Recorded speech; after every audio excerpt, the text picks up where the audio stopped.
అహ్మదాబాద్ విమాన ప్రమాదం మీద ప్రాథమిక నివేదికలో కొత్త కోణాలు వెలుగు చూస్తున్నాయి. ఆ నివేదిక నేపథ్యంలో ఇంధన స్విచ్ల మీద అనుమానాలు వ్యక్తమవుతున్నాయి. ఇప్పటిదాకా ఇంజిన్ అన్నారు, లేకపోతే కనుక రెక్కలు అన్నారు, లేకపోతే పక్షి అన్నారు, ఇవన్నీ అయిపోయినాయి.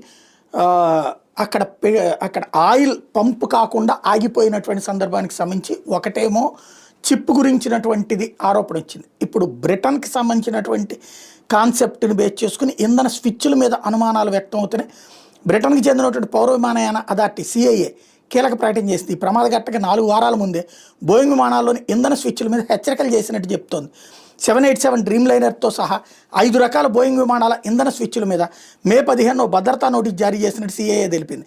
అమెరికాకు చెందిన ఫెడరల్ ఏవియేషన్ అడ్మినిస్ట్రేషన్ నిర్వహించిన ఎయిర్ వర్తినెస్ డైరెక్టివ్లో ఆయా విమానాల్లో ఇంధన షట్ ఆఫ్ వాల్వ్ యాక్టివేటర్స్ గురించి హెచ్చరికలు చేసిందని పేర్కొంది.